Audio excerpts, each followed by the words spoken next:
Hey everyone, this is a little piece from International Council Correspondence from 1937. It's by someone named H. Smith, and the title of the piece is Trotsky and Proletarian Dictatorship.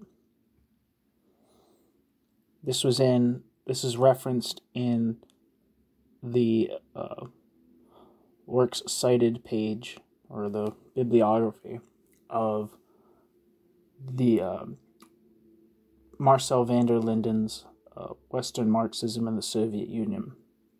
So that's why I am reading it. Leon Trotsky fell into an error within an error. To him, present, quote, proletarian dictatorship in Russia, I think it's supposed to be the present, in Russia, is more real and hence more characteristic than some vague dictatorship of the workers that shall arise in the future. Thus we have it that in Russia there is a workers' dictatorship, and secondly, this supposed dictatorship is representative.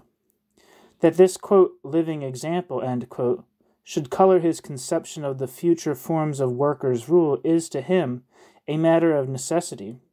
What indeed could be more indicative of things to come than the thing that has already come? Mirroring the Russian setup, for him, the struggle for power must proceed.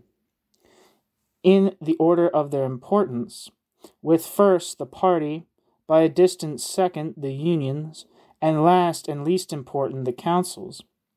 The, quote, spontaneous factor, end quote, is properly accredited, but without the iron will, the tried and experienced, the semi-military party, everything not only may, but must be, lost. From all of which must inevitably arise the intransigent, quote, line, though he would insist it is only the principle that is adamant. There must also arise the bureaucratic organization, the indisposition to admit mistakes in order to avoid affecting the organization's prestige, and finally, there must arise greater, and yet greater leaders who must respectively commit greater, and yet greater stupidities and blunders. In his travels, Gulliver discovered the empire of Blefuscu. Trotsky looks through the spyglass of his theory and finds a proletarian form of rule in Russia. The story each tells is equally entertaining and valid. For first of all, things it must be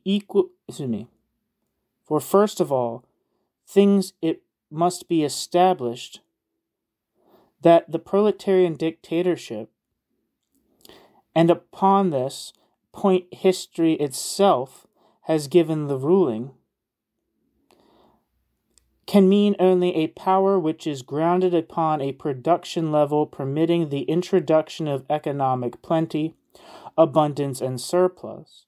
It is a power which can assume actuality in the worldwide and communistic sense only after capitalism has run its gamut of development. If it is taken into account that proletarian power rests not upon the human will, but like capitalist dictatorship, upon a specific level of industrial development and the resultant market conditions, which have priority to, quote, will, and which determine that what the human relations to production should be, then one will seek the evidence of power in the level of development, in the concomitant mode of production, in the mode of exchange. Indeed, scientifically, there is no other way to explain an economic and political system except by an investigation of how things are made. How great, if at all, is the social division of labor? How, if at all, these things are exchanged? Only from such an investigation evolves the information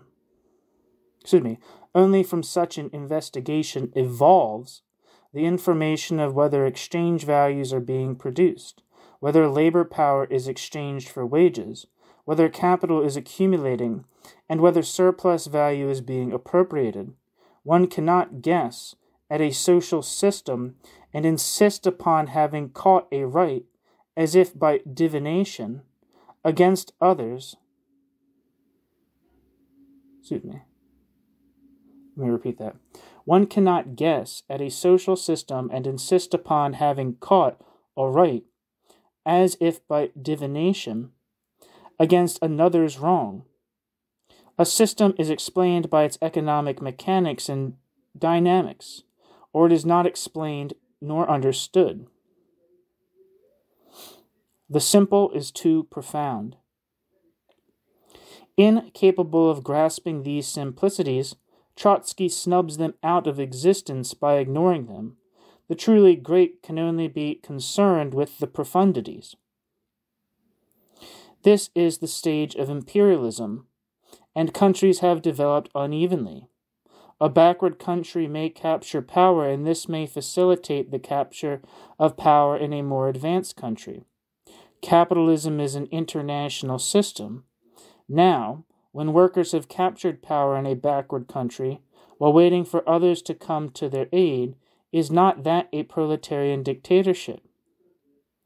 When workers have captured power on the Fiji Islands, what is the world significance of such a power? It is that workers have captured power on the Fiji Islands, no more and no less.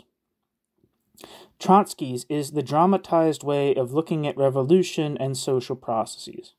A general strike is in a highly industrialized country has more significance from the point of view of world revolution than the capture of power upon a Fiji island as large as 1/6 of the earth.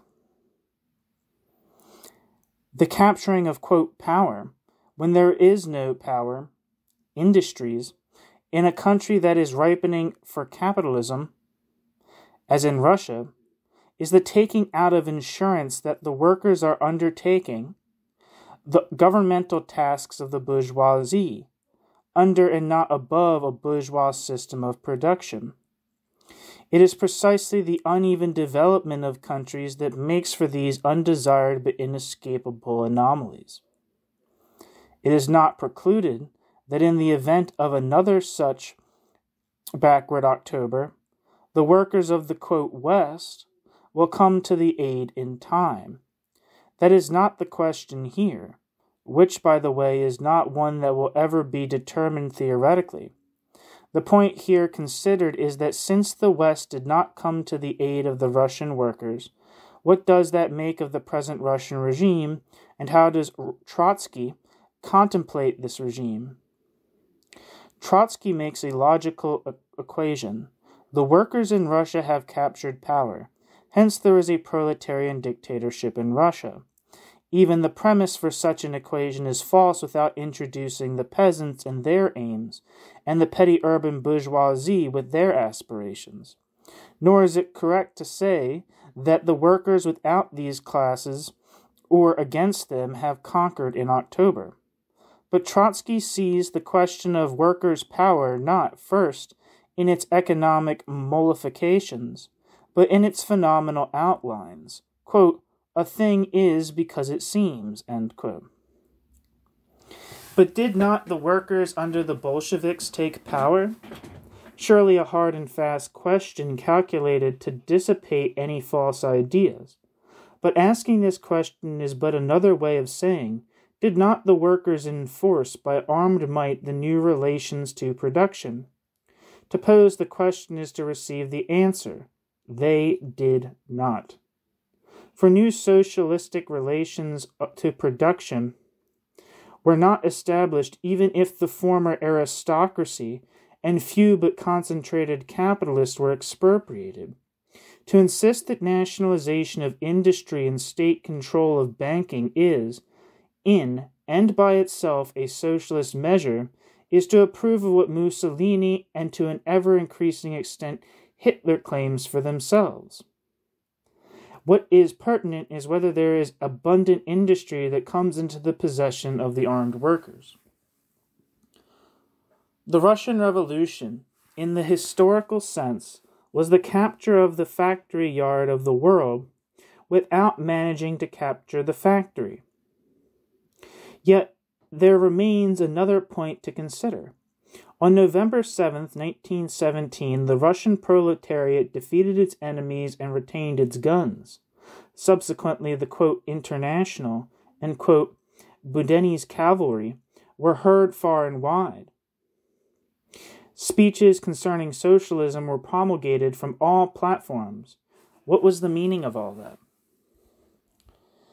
The meaning is that the proletariat, because of its propertylessness, does not, like the young bourgeoisie, establish its economic power first and then proceed to capture state power, but must act conversely. And it is this necessity that stands behind the, quote, weak link, end quote, that has determined immature, though necessarily justifiable efforts at the capture of power.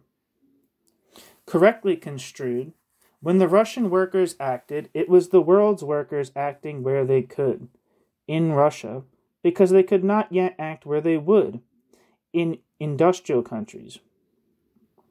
When this backward effort succeeds, the power is both real and enigmatic.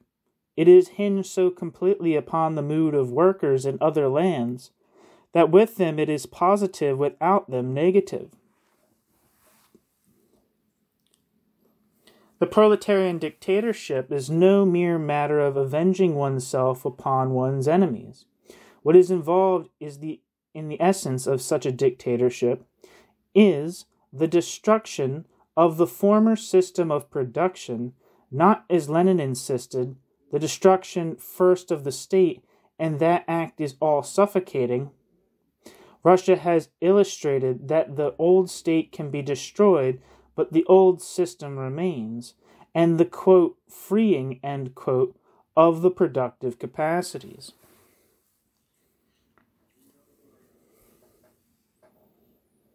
Since proletarian dictatorship is the same as an unhindered path to plenty and material equality, the former rich having been expropriated, there may logically be different forms of that dictatorship. But for it to be a workers' dictatorship in the first place, the requisite remains that this path continues in the main unobstructed. When a proletarian dictatorship rests upon a capitalist economy, surplus value and its appropriation, capital accumulation, and finds it necessary in the interest of its economy to enforce and produce not plenty for the workers, but poverty, relative pauperization, not material equality, but ever-expanding inequality, one may ask, how can such a dictatorship be proletarian? It is actually maintaining that a particular capitalism is socialism because its founders endeavored to be followers of Marx. The proof presented cannot therefore be the system, but the integrity of the leaders.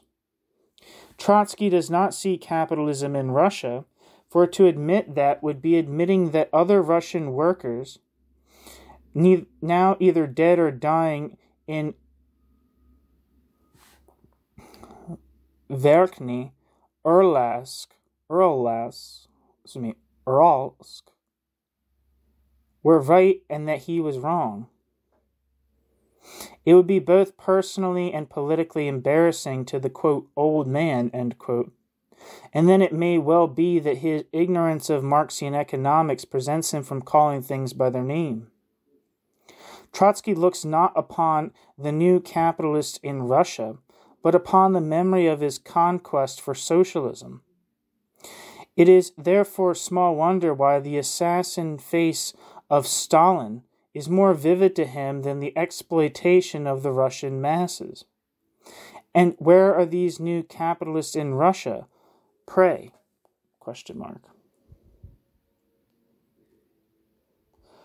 What is a capitalist? It is as childish to say that a capitalist is a man with a lot of money as that he is a fellow with a big waistline. A capitalist is an agency by route of which capital accumulates. He is of the class, secondly, that receives greater material means from production.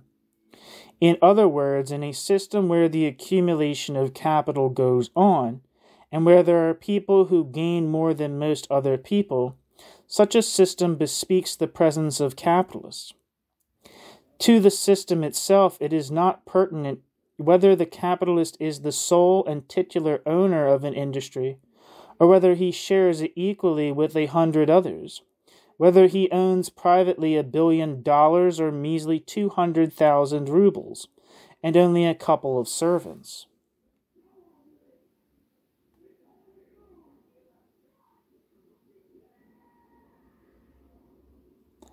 What is the proletarian dictatorship?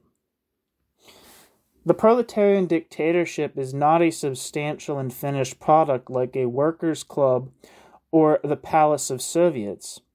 The proletarian dictatorship is a process which, like all social processes, assumes definite forms only to the immediate and momentary onlooker. The Marxist must seek in this process the complete unfoldment of the entire social highway over to the point of communism. The proletarian dictatorship does not end until what is now the most backward colonial country turns socialist.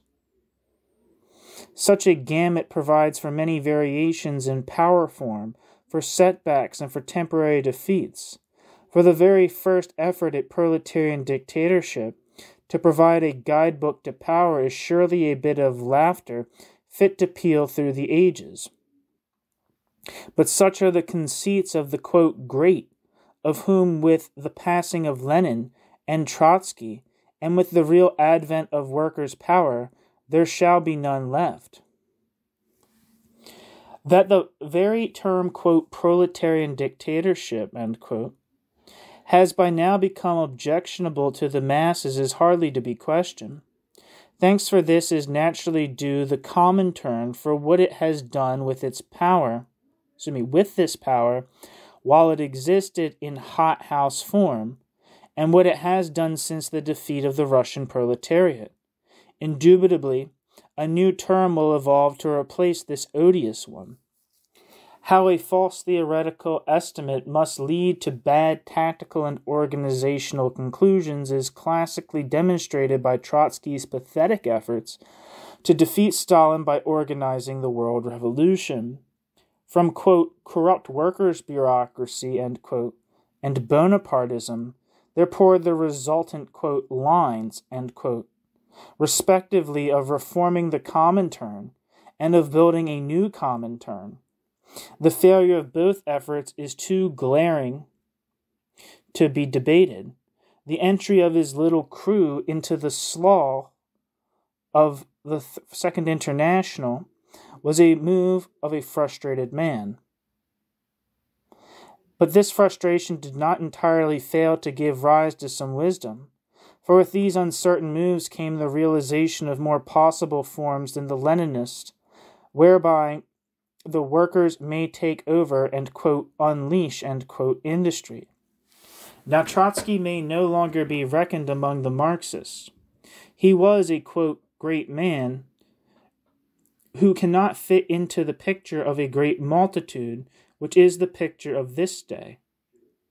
The fiction of the proletarian dictatorship in Russia is, for Stalin, a means to kill class-conscious workers and set up a machine of worldwide counter-revolution. For Trotsky, it is a self-defeating, word-laden labyrinth. To Marxists, the present Russian regime is state capitalist. It remains their duty to expose this prostitution to those workers who rightfully aspire to and struggle for a cleaner and healthier society. H. Smith. Thanks for listening.